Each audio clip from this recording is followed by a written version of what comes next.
Sí. Sí, hay un estruendo acá. Y eso que pedí, que cerraran las puertas. Bueno, eso tiene que ver con ambientes laborales. Contaminación. Claro. Sí. Contaminación física del ruido. Sí.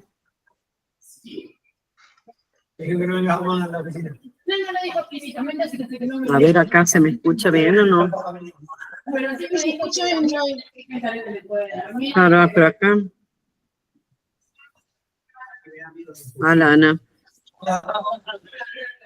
Sí, de las dos cosas. Igual, Alana, vamos, de las dos cosas vamos a abordar. El tema es que yo voy a dar teoría al principio.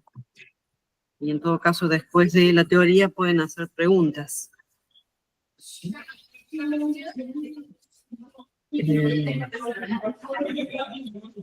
Ejemplo de elaborado.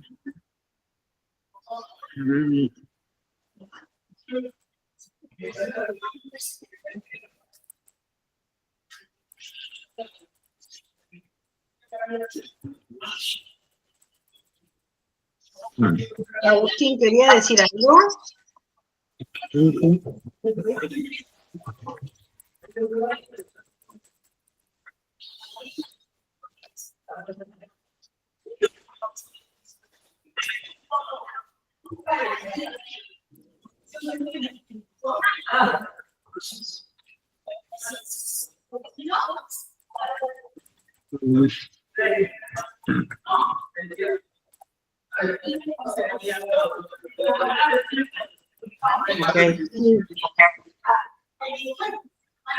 A ver ahí.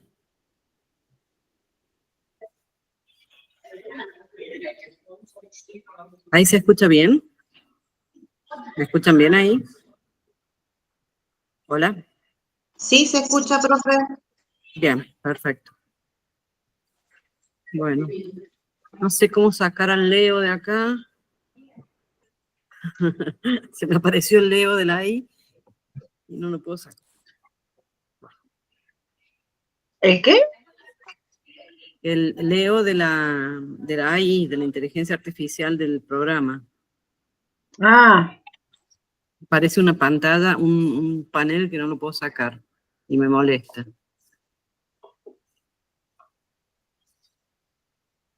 A ver ahí. Bueno, está bien. Voy a intentar compartir pantalla.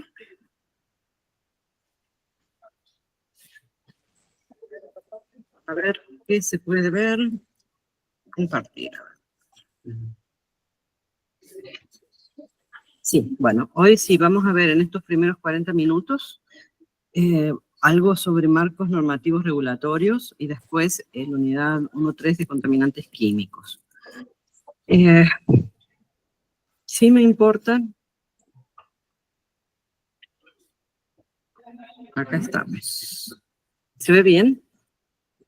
Sí. Sí, bueno. Ustedes pueden ir siguiéndolo. Ustedes en la unidad 1 y 2 vieron diferentes, o sea, vieron la definición de contaminación y tuvieron, en realidad, en varios párrafos, tienen como los ejes para cuando hablamos de contaminación. Y si han leído con atención, tanto en el 1 como en el 1.2, hasta incluso hay repetición de temas, aunque, por ejemplo, en los distintos criterios de clasificación de contaminación o de contaminantes, vieron que los criterios cambian. Pero de todos modos siempre estamos dando vueltas alrededor de la definición de contaminación, los tipos de contaminantes y las clasificaciones de contaminantes y fuentes. Bueno, eso importa porque, por ejemplo, cuando están estudiando pueden ir tomando apuntes. Bueno, acá al principio hay una definición de contaminación, después siguen explicaciones, clasificaciones, después vuelve a hablar de contaminación, entonces ustedes van armando la definición que tiene que tener esos componentes de algo que se adita a un medio y que le hace cambiar las condiciones de manera negativa, o sea, lo altera de manera negativa a ese medio contaminado. Y siempre esas dos cosas, de la adición de sustancias, energías o lo que sea, y el cambio a una condición de menor calidad. Después, bueno, vieron fuentes, y acá en el de marcos regulatorios, que en realidad en el texto está como 1.4, y cuando abrimos el documento dice 1.2. Pero bueno, es la parte de contaminación, de contaminantes y marcos regulatorios. Acá también hablamos, hacemos un repaso de lo que es la definición de contaminación, y decimos, remite a la presencia de componentes químicos de otra naturaleza en una densidad superior a la situación natural, de modo que las condiciones para el uso que se le hubiera destinado en su estado natural no son las adecuadas o son nocivas en un sentido amplio, ya sea para las personas, medios materiales. Entonces, acá tenemos una alteración o degradación del ambiente y sus componentes por la adición, tiene un efecto negativo sobre la salud, la biodiversidad, los materiales también, porque, por ejemplo, en el caso de las lluvias ácidas, que tienen compuestos derivados de azufre y también un poco de nitrógeno, pueden afectar las estructuras de metal o incluso algunos cementos. Y pueden causar enfermedades en los humanos, pueden extinguir especies, pueden desequilibrar a veces las relaciones y componentes y su modo de relación en ecosistemas y alterar los ritmos y las condiciones ecológicas. Eso pueden hacer los contaminantes en general, pero por supuesto, según el tipo de contaminantes y según la cantidad, es que afecta, y eso es lo que uno tiene que ir aprendiendo a determinar, y por eso esta parte de introducción. Siempre nosotros nos focalizamos más que nada en la parte de contaminación por adición de sustancias provenientes de actividad antrópica, directa o indirectamente. Una contaminación directa es simplemente, si ustedes están en el centro de una localidad, que generalmente hay automóviles circulando, y bueno, el mero olor a dióxido de carbono quemado, o sea, en combustión que sale de los motores, ya es una contaminación directa que nos puede afectar la salud si tenemos asma o alguna cuestión respiratoria.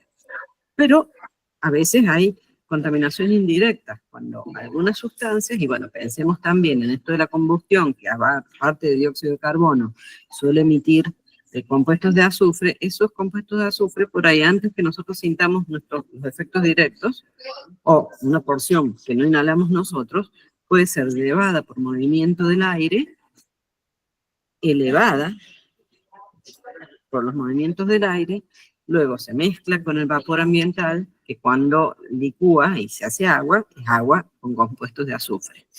Por los movimientos de masas de aire, esas aguas con humedad pueden ser trasladadas por diferencias de presión y temperatura, movimiento de los gases, pueden ser trasladadas a otros territorios.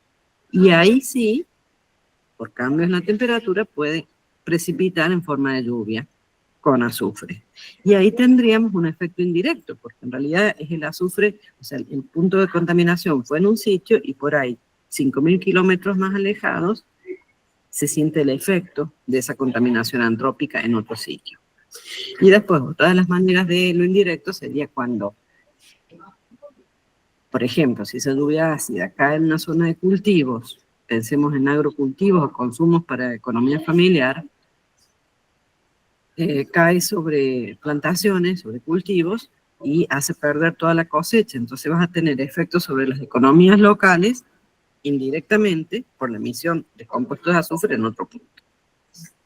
Bueno, acá seguimos con una clasificación de fuentes de contaminación, con el criterio, si son según su origen, o sea, según la actividad que produce los contaminantes, que emite los contaminantes, tenemos de origen doméstico, agrícola ganadero, industrial, a veces pluvial. En justo el caso del azufre o del compuesto de nitrógeno en la lluvia es este. Bueno, eso siempre estamos repasando sobre esos temas porque son importantes que ustedes los manejen con fluidez.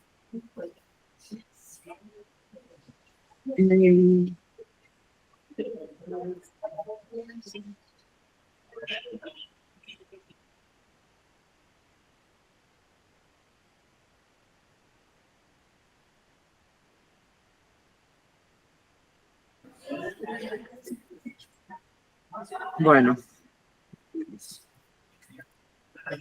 entonces hicimos este repaso, que son como 2 carillas. Hablamos de los principales contaminantes del agua, y también con un criterio de aplicación en grupos, según se trate, según su composición, que podrían ser, y su proveniencia, se mezclan acá. O sea, si son compuestos inorgánicos, que son los compuestos que no provienen de seres vivos ni en descomposición ni en excretas, sino que es el compuesto inorgánico, tal cual la tabla periódica, o sustancias ya tipo moléculas. Entonces, típico de compuestos inorgánicos van a tener cosas como los metales, como el petróleo crudo, o sea, HC en la fórmula química, la gasolina, que es un derivado del petróleo, o sea, todo lo que es combustibles tradicionales son derivados del petróleo y siempre van a tener hidrocarburos, pero a medida de que se refinan y según los usos, tienen otros componentes, como azufre, nitrógeno, a veces plomo. Bueno, los plásticos, plaguicidas, los detergentes, o sea, todo lo que es el elemento químico solo o combinado. Eso sería inorgánico. Después, en desechos salto a los orgánicos, que siempre lo orgánico está relacionado con que fue constituyente o es de un ser vivo. Entonces habla de residuos inorgánicos, orgánicos producidos por seres humanos, ganados, incluyen las excretas o tejidos de seres vivos en descomposición. Y también puede haber contaminación térmica, o sea, cuando el agua se calienta o se enfría, un cuerpo de agua, no hablemos del agua del calefón, sino que es en un dique, un río, un arroyo, cuando por alguna adición cambias o algún proceso cambia su temperatura, se habla también de contaminación térmica, porque al cambiar, por ejemplo, en un río, cambian la temperatura en 1 o 2 grados, de aumento o baja, por ahí eso impacta negativamente e impide el desarrollo reproductivo de algún tipo de especies, que sé yo, las algas, las ovas, los huevos de pejerreyes, por ejemplo, o de las truchas, que sí es neto que son afectados por la temperatura del agua. Entonces no eclosionan, suponete, tenés caídas de población. Después otra forma esto es los principales contaminantes, y en esto que estoy hablando, en este cuadro que estamos viendo, son distintos criterios, y están mezclados. Por eso, en lo anterior siempre estamos hablando también, según tal cosa, según tales criterios, esta es la clasificación. Según tal otra, esta es la contaminación. En esto están mezclados porque es como un raconto de todos, o de estos 8 principales. Microorganismos patógenos, son seres vivos, pequeñitos, microorganismos microscópicos, bacterias, virus, protozoos de distinta índole, incluso algas, que, bueno, las algas no son patógenas, pero bueno, que transmiten enfermedades si están en el agua y alguien ingiere o toma contacto. Según el tipo de microorganismo, va a ser el tipo de infectación. Entonces, bueno, en este caso, los patógenos clásicos que puede haber en un agua, como bacterias, virus, protozoos y otros, pueden producir enfermedades como cólera, gastroenteritis. Bueno, de hecho, ahora mismo, hace 2 días, hubo un comunicado de salud, del Ministerio de Salud del Gobierno de la provincia, donde dice que ha habido ingresos de menores a distintas, y nombra las entidades de salud, con cuadros de gastroenteritis. Y bueno, búsquense la noticia, ahí se enteran también qué está pasando, y bueno, sin duda, por cómo está planteada la noticia, el comunicado de salud del ministerio, ya te está dando la pauta que hay alta probabilidad de que esos menores que han ingresado con esos cuadros hayan consumido o agua o alimentos, o sea, sólidos, contaminados, con patógenos. Bueno, puede haber nutrientes vegetales inorgánicos, o sea, nitratos, todos los compuestos tienen nitrógeno, fosfatos, fósforos, en cantidades excesivas, en el agua, pueden inducir el crecimiento de algas. Y entonces, un cuerpo de agua con una población de algal mucho más alta que el usual, cambia todos los ritmos y procesos que ocurren en el agua. Y hasta puede empezar, por ejemplo, un agua, si tiene una capa de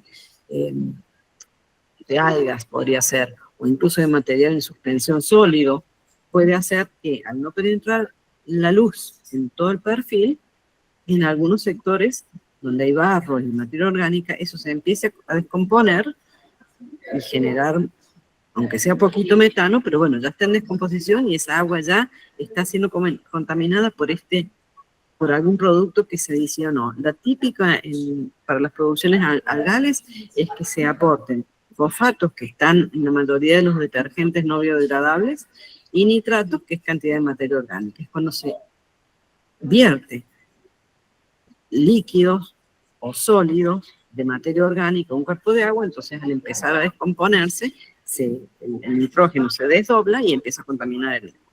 Y al haber comida para las algas, se producen estas floraciones y hablamos que hay menos oxígeno y hablamos de eutrofización de las aguas, que después vamos a seguir con eso. Acá mezclé también con los sedimentos y materiales en suspensión. Eso lo estuvimos viendo perdón Gaby, la clase pasada, sí. El tema de la eutrofización lo estuvimos viendo también un poquito. Buenísimo, buenísimo. Es un tema clave. Y después, bueno, puede haber sustancias inorgánicas. De nuevo, volvemos dice compuestos arriba. Abajo, sustancias inorgánicas, ya bueno, combinadas, ácidos, sales, metales. También puede haber, el agua puede estar contaminada con sustancias radiactivas. Acá después pasamos a contaminación del suelo, que es muy también como en síntesis, para ustedes sigan haciendo escenarios y conceptos de lo que es la contaminación en los medios. Y en cuanto a los suelos, en esta parte del texto,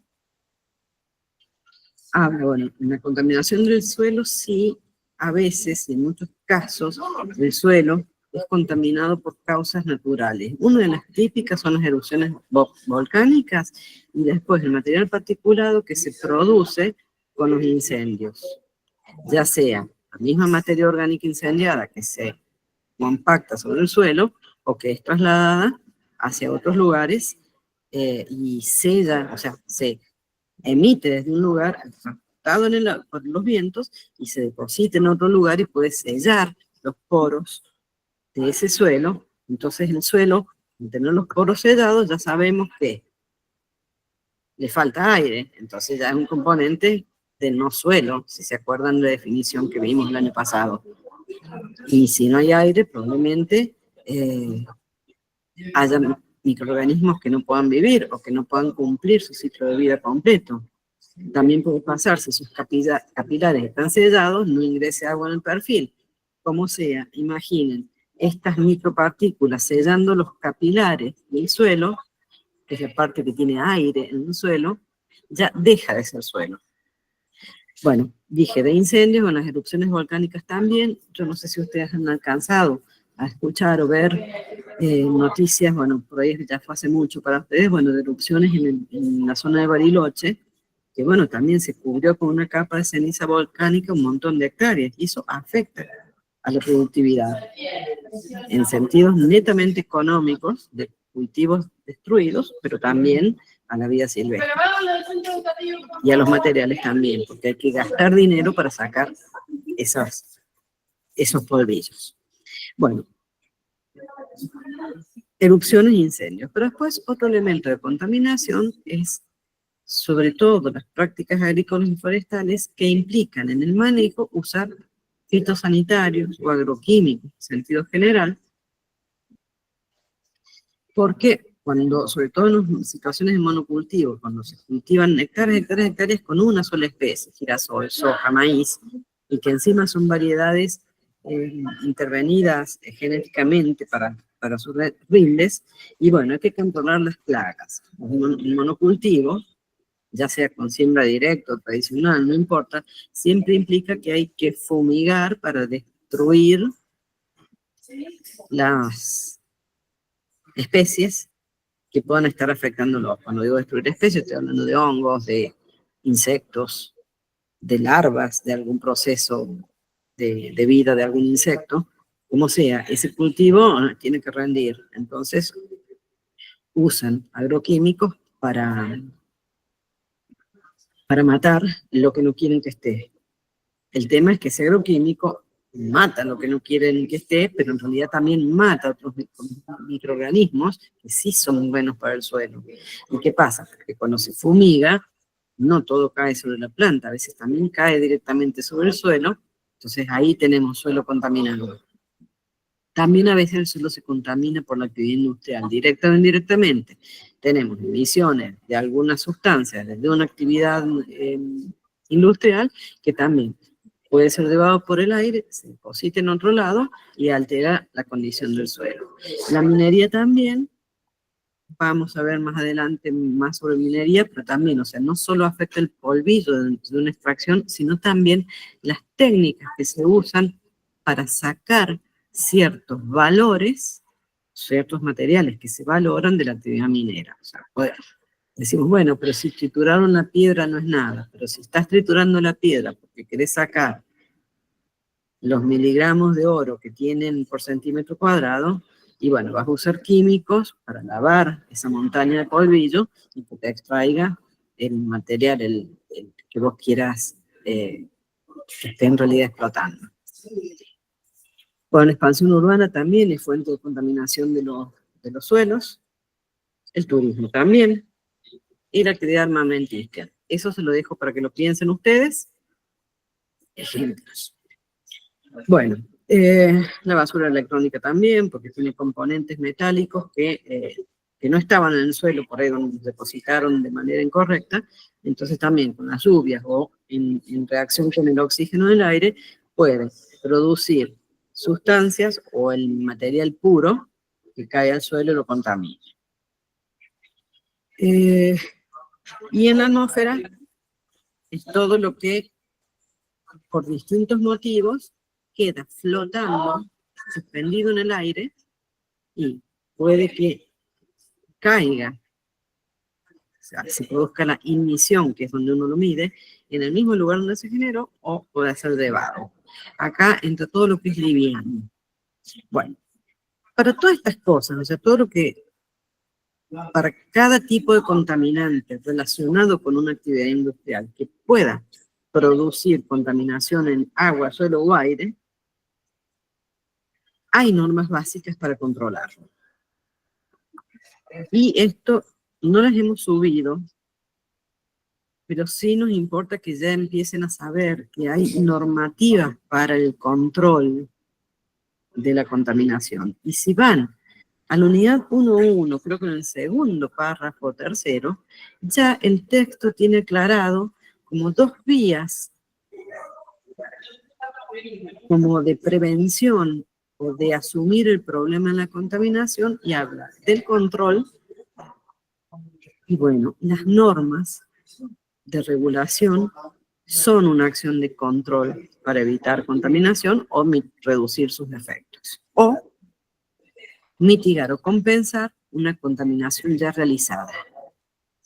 Y acá tenemos, en una general, como la ley madre que tenemos en Argentina, es la Ley General del Ambiente, que es la 25675, que tiene cosas, si ustedes la pueden buscar en la web, si ustedes quieren que se las compartamos, nos piden y las subimos a todas las que nombramos. Pero en realidad, como no es un material que ya ahora tengan que leer, bueno, no lo hemos hecho. La Ley General del Ambiente tiene algo muy neto y novedoso a partir del momento en que se promulgó. Establece el ambiente como bien jurídicamente protegido. O sea, toda cosa, actividad o situación en que alguien detecte que el ambiente, un medio del ambiente, agua, suelo, aire, vegetación, alguna especie de fauna, o un paisaje también, está siendo deteriorado por una actividad humana, puede invocar esta norma porque dice como techo, paraguas grande, que dice el ambiente es un bien jurídicamente protegido. Cuando hay situaciones en que se ve que está siendo, está siendo impactado por actividades que atentan a su integridad, bueno, tenemos la ley y la justicia y un montón de procedimientos para decir, bueno, esto no puede ser, tenemos que parar. Un derrame de petróleo accidental en una zona, ya sea donde se extrae o porque se transportó o porque reventó antes de ser usado, bueno, y se sabe, bueno, pasa con el petróleo que impacta siempre y en todos lados y en todo medio. Bueno, uno tiene el derecho de invocar la ley para que eso que pasó sea mitigado de la mejor manera posible. Esto es como la grande. Después hablamos de ley provincial. Cuando ya tenemos el prefijo de número romano, un número de 4 dígitos, guión y un año, generalmente es el formato de las leyes de la provincia de San Luis. Y tenemos la modernización de la gestión integral de plantas municipales y tratamiento de frentes locales, con su decreto reglamentario, y esa es la que tiene lineamientos bastante generales, pero importantes, para prevenir y legislar sobre la contaminación de suelo o de agua en las plantas de tratamiento de efluentes cloacales de todas las municipalidades de la provincia. O sea, las aguas residuales municipales son las aguas de las casas y de algunos procesos industriales, o no procesos industriales, pero de actividades económicas, como pueden ser las gastronómicas, todo lo que está en la ciudad y que está conectado a cloacas. Bueno, esas aguas con contaminantes de toda clase tienen que ser tratadas en plantas. Bueno, esta ley regula ese tratamiento. Y después tenemos una ley de adhesión a una ley nacional, que es la ley de residuos peligrosos, y en San Luis operamos con el decreto 2092, que lo vemos en otra materia, en una materia específicamente para eso, que es la GIR 2.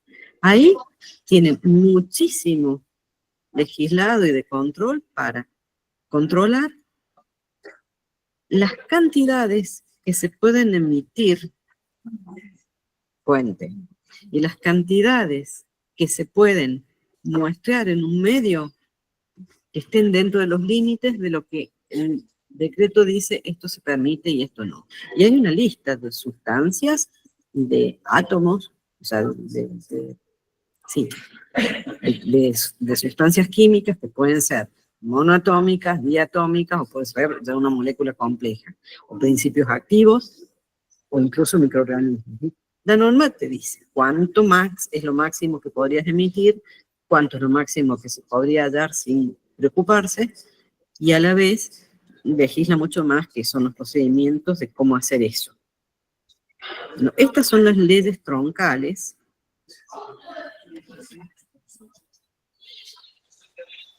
que tenemos, o sea, primero la marco para todo el ambiente, después estas dos que tienen mucho que ver con contaminantes, y después hay otras dos que tienen una aplicación indirecta, pero la tienen, que es la Ley de Gestión Integral de Residuos Sólidos Urbanos y su decreto, que regula cómo tienen que tratarse los residuos municipales, domésticos, o sea, la basura que generamos en nuestros hogares y la que se genera en ciertas actividades económicas, pero que por su constitución son considerados residuos sólidos urbanos, o sea, que no son peligrosos. Entonces esta ley regula cómo hay que tratar, cómo son los pasos que tiene que llevar una municipalidad, qué cosas tiene que cubrir. Esta ley, bueno, prohíbe rotundamente los basurales a cielo abierto, que es lo que la mayoría conoce, y la oposición a esto y buena práctica sería el relleno sanitario dentro de una planta de tratamiento donde se pueden reciclar algunos objetos para reducir los volúmenes que van a disposición final. Pero la ley también actúa sobre el procedimiento, porque se obliga a las municipalidades a que tengan recolección y que la recolección sea salubre, porque una semana, un día, una vez por semana, sabemos que no alcanza para los residuos domésticos porque se descomponen, porque los huevos de las moscas tardan, según la temperatura ambiente, desde 24 hasta horas, hasta una semana en eclosionar. Entonces hay que llegar antes que eclosione el huevo de la mosca y empiecen los gusanos. Y antes de eso, bueno, los malos olores. Regula la recolección, cómo tiene que ser el transporte, todas esas cosas están en esta ley. Y bueno, nos involucra porque a veces, o sea, porque hay elementos contaminantes de materia orgánica e inorgánica en estos cúmulos de la basura que nosotros generamos. Y después hay una ley de procedimiento de evaluación, bueno, para gestión integral también hay una materia, y para evaluación de impacto ambiental también hay otra materia, donde esto, antes de hacer cualquier emprendimiento productivo, hay una serie de estudios que hacer para, y de medir, con mediciones, esos estudios para garantizar que ese emprendimiento, o sea, si quiero hacer un helipuerto, si quiero hacer un barrio, si estoy haciendo una urbanización, si quiero hacer un autódromo, si va a estar acá una fábrica de plásticos, si va a estar allá una fábrica, voy a poner un frigorífico, que antes de hacer el proyecto cumplan con esta ley de procedimiento de evaluación de impacto, entonces analicen todos los medios afectados y garanticen que de la manera de hacer el proyecto no va a haber contaminación. Y hay un punto específico en la ley provincial que regula como la parte de contaminantes. Estas normas que acabo de comentarles son las básicas que necesitan saber que existen. Y voy a cerrar acá. Si tienen alguna pregunta al respecto, pueden hacerla ahora y después les doy rapidito la unidad 1.3.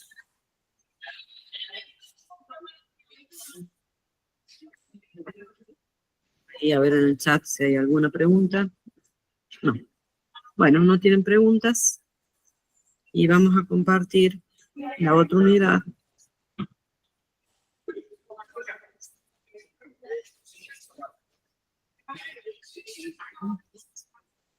No, esta no es.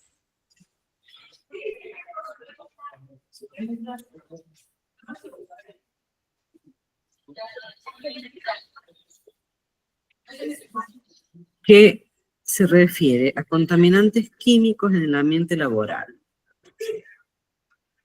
Nosotros más que nada nos vamos a centrar en la parte de contaminación ambiental en general, pero esto que tiene que ver más con seguridad, seguramente lo ven en las materias de seguridad y ven todas las alertas, lo usamos también en esta materia porque muchos de los procedimientos que se aplican en un recinto cerrado para controlar la contaminación, también lo podemos aplicar en medios. Y acá seguramente para la clase próxima, o después que yo termine, va a haber preguntas.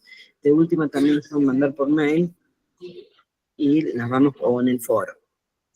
En esta parte también arrancamos con una clasificación de contaminantes químicos y decimos que son los contaminantes químicos o agentes químicos. Son sustancias orgánicas o inorgánicas, o sea, químico no es ni físico ni biológico. Sustancias orgánicas o inorgánicas, naturales o sintéticas. Sintéticas podrían ser los clorofluorocarbonos que están para enfriar los aerosoles. Son netamente hechas en laboratorio, no existen en la naturaleza los clorofluorocarbonos. Y hemos sido tan exitosos en sintetizarlos que tenemos la atmósfera cargada con esos compuestos químicos y que son parte de los que están rompiendo la capa de ozono. Tiene que ver esto, no es que la rompen directamente, sino que son contaminantes secundarios. Una vez que se van al aire, se desdoblan y empiezan a interactuar con otros, y se arma la catástrofe química. Bueno, entonces, sustancias orgánicas o inorgánicas, naturales o sintéticas, carentes de vida propia, que están presentes en el medio laboral, puedan ser absorbidas por los organismos y causar efectos adversos a las personas expuestas. Esto del medio laboral, también piénsenlo en un medio abierto, en un medio silvestre. Acá también explica qué son. Si están viendo bien. Que pueden ser gases, ahí también están las explicaciones de lo que son cada uno, bueno, líquidos en un estado líquido, vapores y aerosoles. Y ahí entran, bueno, disquisiciones que las vamos a ir viendo a medida que cursemos, pero bueno, gases, son átomos o sustancias que solamente están en un estado gaseoso. Se fijan en la tabla periódica, supongo que en el secundario la vieron, y hay todos los elementos químicos, algunos dicen estado a temperatura ambiente gaseoso. Líquidos, ya sabemos, el fluido. Vapores, que pareciera que son gases, en realidad son parte de un proceso de evaporación, un líquido que le insuflas temperatura, entonces pasa al estado gaseoso y se evapora. Y coexiste con la fase líquida, o sea, generalmente el vapor tiene líquido y gas mezcladitos. Y los aerosoles tienen líquidos y sólidos mezcladitos. Igual acá en los aerosoles hace toda una serie de disquisición porque es muy fino porque en realidad al ser en ambientes controlados uno puede usar aparatos para medir la constitución del contaminante o del medio que tiene el contaminante, por eso hace este nivel de detalle. Pero igual está bueno que manejen esta terminología para no errarle en el momento de exponer sobre el tema, ya sea en esta cursada, más adelante o cuando se reciba. Pero los aerosoles incluso se consideran en general material particular, porque puede tener polvos, fibras, puede tener como fragmentitos de procesos de combustión, o pueden tener gotas de líquido. Bueno, y acá empiezan en higiene industrial, pero también para contaminantes de aire. Estamos pensando, por ejemplo, la toma tiene problemas históricos de potencial riesgo, no dije que es postísima. Riesgo de contaminación del aire con sílice y potencial riesgo en la población de ser afectado y enfermarse de psicosis. Eso es porque lo respiró. Las personas respiraron esa parte. Todo es potencial, ¿no? También la zona del Valle del Conlara tiene problemas, porque acá están dando ejemplos de higiene industrial. Yo me voy a los medios para que ustedes lo puedan entender mejor.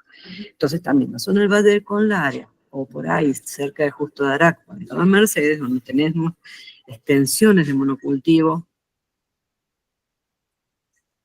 que son fumigados en regla durante las temporadas en que esos cultivos necesitaban ser fumigados con agroquímicos. Bueno, ahí tenemos fracciones, no de polvo, pero sí tal vez de material particulado o de estas cuestiones de aerosoles líquidos mezclados con el aire y que son respirables. O sea, que ingresan en las vías respiratorias de los organismos que tienen pulmones. Disculpe, pero yo le consulto. Un ejemplo de lo que usted está explicando sería lo que pasa acá, por ejemplo, en Mercedes con el frigorífico. Sé que los vecinos ahora están con el tema de que lo quieren mudar porque contamina el agua. La gente que vive por ahí cerca ya se siente un olor y todos los bares. Sé que ha tenido muchos problemas de salud. Sería un ejemplo de lo que está diciendo, ¿no? Sí, pero ahí también, ya mismo, miren cómo preguntó la compañera. ¿Qué frigorífico? ¿Y dónde está? El frigorífico era el Marfrig de Villa Mercedes, que ahora lo ha comprado Minerva y como que quedó dentro del auge urbano. Yo vivo cerca, por ejemplo, o vivía antes, porque me mudé el año pasado, y era una cosa que tipo 5 o 6 de la tarde es un olor que se siente, pero 10, 20 cuadras alrededor. Y sé que hace poco los vecinos volvieron a hacer una campaña porque teóricamente por ley hace un tiempo compraron un predio pero nunca lo mudaron. Y cada vez hay más barrios y ha crecido más y quedó como dentro del eje urbano, está a 5 minutos del centro. Entonces supuestamente lo iban a mudar, pero bueno, veremos todavía. Bueno, eso sería, o sea, la parte de olores generalmente es por sustancias químicas. Pero en realidad la situación de ese frigorífico es complicada. Todo lo que dice la gente es cierto y ahí hay contaminación del aire, del agua, de todo. Tengo un segundito, bueno, voy a dejar esto abierto. Entonces, es un buen caso este de contaminación del aire.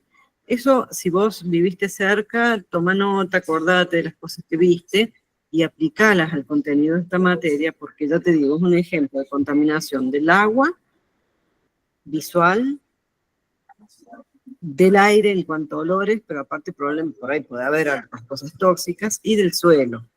Y en realidad está contaminando la vida de las personas, hasta el ritmo de vida, y aparte de lo visual, porque a veces entiendo que las aguas servidas se ven en las calles aledañas. Sí, las aguas, tanto que como cuando entran los animales, sacan los animales, todo es por el medio de la ciudad prácticamente. Sí. Así que Ruidos. se genera alrededor, sí. Camiones, sirenas, los mismos animales que van defecando por ahí por la calle cuando van llegando, todo es un lío. Sí, es un lío. Bueno, en ese caso, para la gente que vive en Mercedes, ya, o sea, pueden investigar de ese caso, y también hay de una fábrica, una química, que también hay denuncias cada tanto que se ven humos amarillos, humos oscuros, sobre todo los fines de semana, y bueno, averigüen en sus ciudades qué es lo que afecta. Pues les vamos a ir contando, pero ustedes usen ya lo que saben y apliquen, o sea, establezcan estas relaciones que hace su compañera, háganlas ustedes en sus lugares. Bueno, entonces esto, que hablamos de lo respirable, pero también hay otras formas de contaminación. Entonces, tenemos, y acá está las vías de entrada, o sea, inhalación, hablamos de vías respiratorio pulmonar, pero también hay vías dérmicas, o sea, por la piel, también hay digestivo, o sea, ingerir, y por vía parenteral, que es cuando el contacto, pero con en una zona mucosa o lastimada. Bueno, y acá hablamos de dosis, porque también sí lo usamos en la cuestión, cuando hacemos el control de contaminación, importa la dosis, que es la cantidad que absorbe el organismo. Y en exposiciones laborales se usa esto de la dosis inhalada, y que se calcula si se ha medido la concentración del contaminante en el ambiente. Hay distintas fórmulas para cada caso, pero esto es un ejemplo para que vean que las cosas se miden, y en realidad en el ambiente, bueno, podría hacerse si es un ambiente abierto, pero con gente que vive ahí. Y es la concentración del contaminante en el aire o en el agua, por ejemplo, y el tiempo que estuvo la persona o el ser vivo expuesto a esa concentración, el tiempo que estuvo inhalando ese aire contaminado, el tiempo que estuvo chapoteando en esa agua contaminada, o el tiempo que estuvo tomando agua contaminada, chapoteando, estoy pensando en gastroenteritis sencillas por bacterias entéricas de las aguas residuales domésticas, pero a veces, si hay otra clase de contaminantes más fuleros en el agua, y en dosis por ahí imperceptibles, el tiempo de exposición puede ser el tiempo que esta familia o esta población estuvo tomando, bebiendo agua con una concentración mínima de contaminantes, pero chanfles son justo de los que se acumulan. O sea que pasado 2 meses, eso que se acumuló en el organismo no hay forma de sacarlo y sabemos que a la larga va a tener efectos sobre la salud. Bueno, y ahí viene lo que en la parte de los contaminantes químicos, el concepto de acumulación. Y a veces los contaminantes químicos se acumulan en los tejidos de quien lo ingirió, de quien lo aspiró, de quien lo tocó. Y habla, con un contaminante químico es absorbido a mayor velocidad de lo que es eliminado por el organismo, se produce esa acumulación según el tipo de tejidos, según el tipo de contaminantes, según el tipo de vectores también que los lleve, porque a veces también tenemos contaminantes que son llevados por otros seres vivos, llevados al hospedador. Entonces,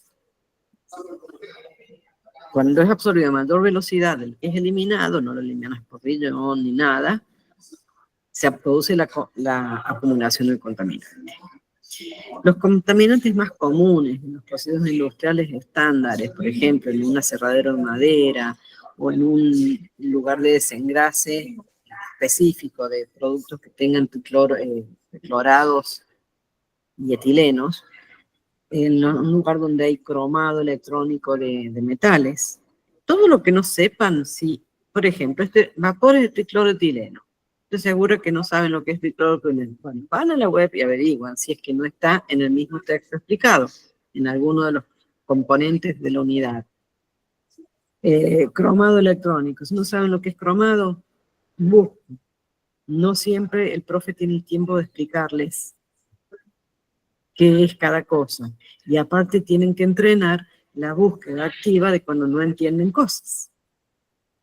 Entonces después tenemos, acá nada más que son ejemplos, del cromado electrónico, el decapado con ácido nítrico, cuando se hacen soldaduras eléctricas de arco, que es un tipo de soldadura, pero en realidad ustedes pueden imaginar o investigar sobre distintos procesos productivos, que pasa que también tiene que ver con el trabajo práctico 1 que hemos hecho. Entonces, ¿cuáles son los contaminantes? Y acá, por ejemplo, la aserrado de madera, bueno, polvo de madera. Eso, si están aserrando madera pelada, madera de árbol, traída, directo. Eso, el contaminante sería polvo de madera. Pero si están aserrando maderas por ahí de reciclado, que han tenido impregnantes contaminantes, eso es otra cosa.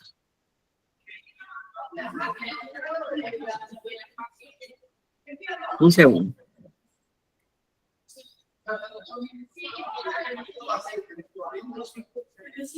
Después, un segundo.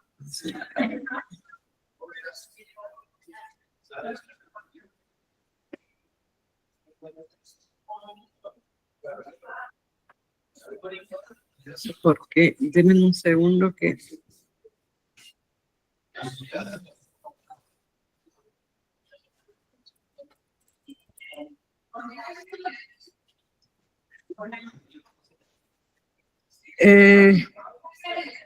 Entonces, si esa madera es todo impregnada con alguna sustancia, y bueno, ya no va a ser polvo de madera.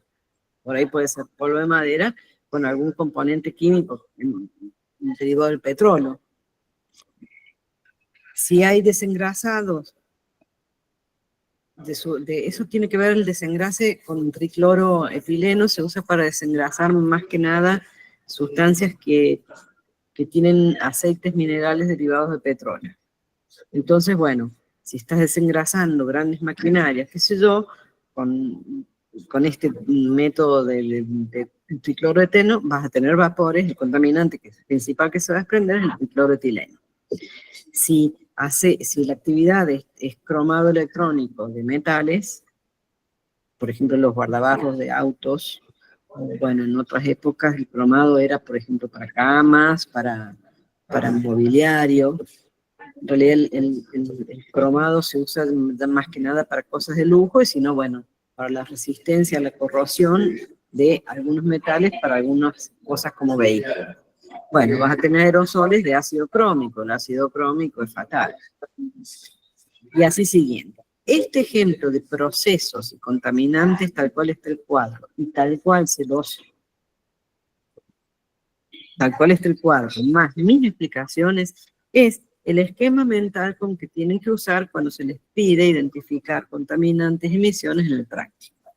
Bueno, esto de las vías de entrada en el organismo están ahí explicadas, cada uno, no creo que tengan problema.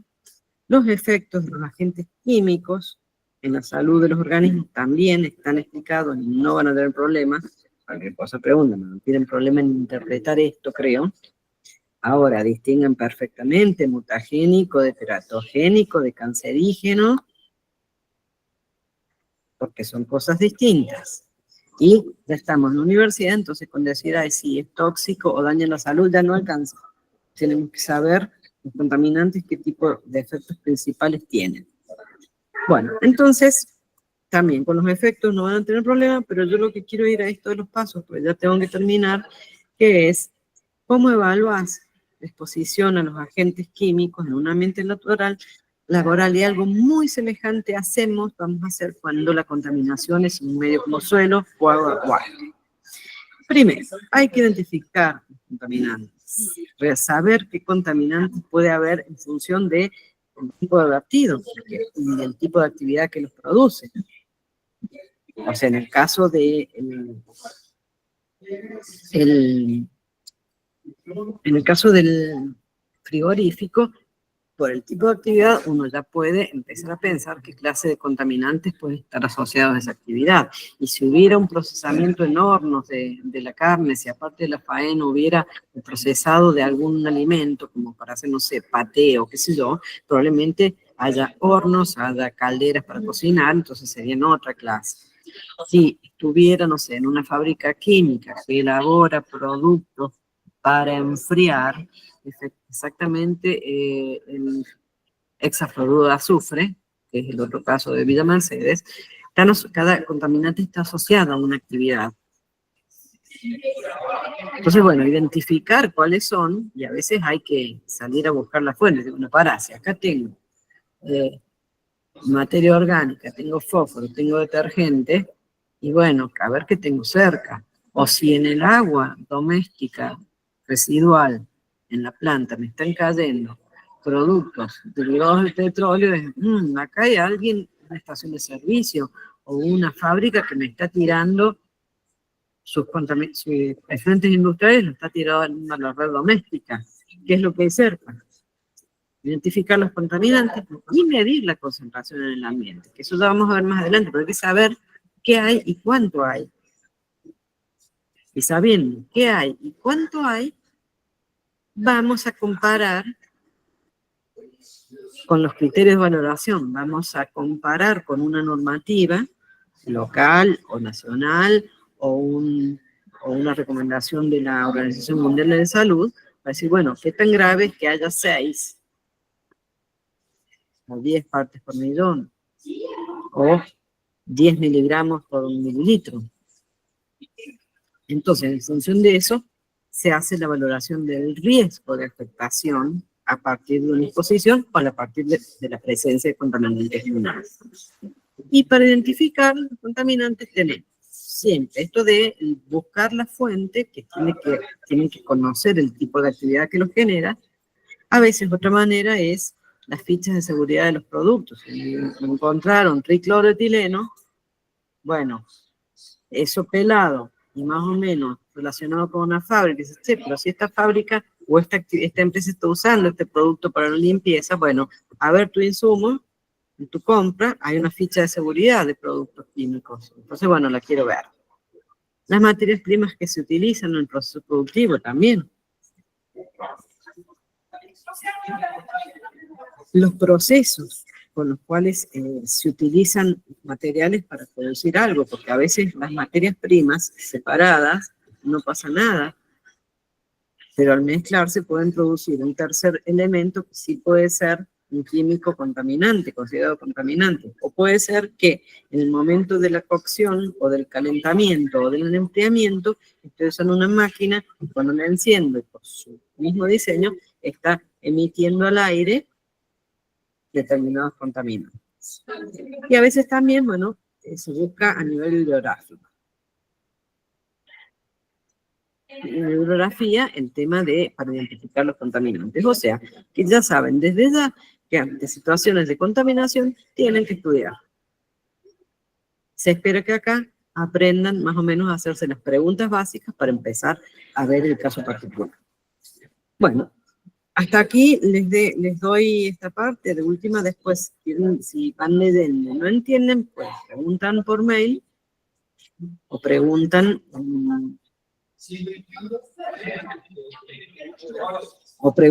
en el foro si no entendieron algo de este paper.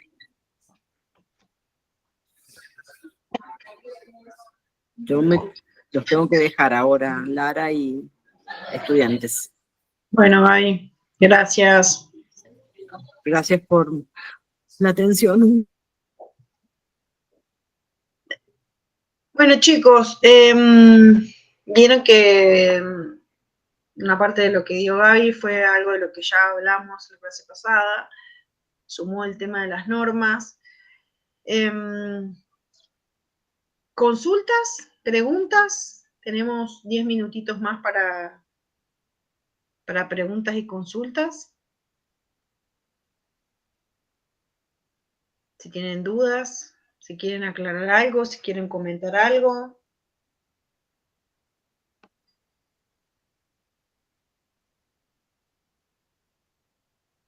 ¿Nada?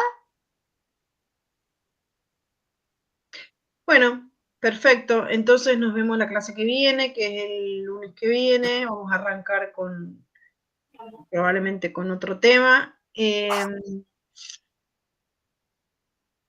Presenten los que no han presentado los trabajos prácticos y la autoevaluación, háganlos.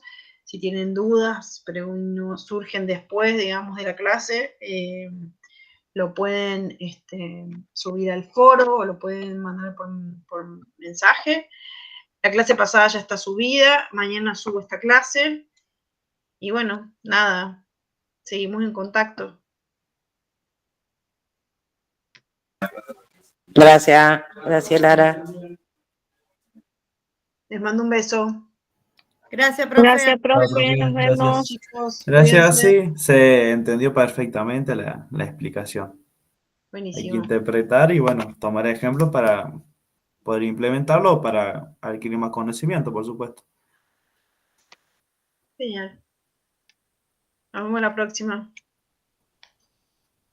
Chao, chicos.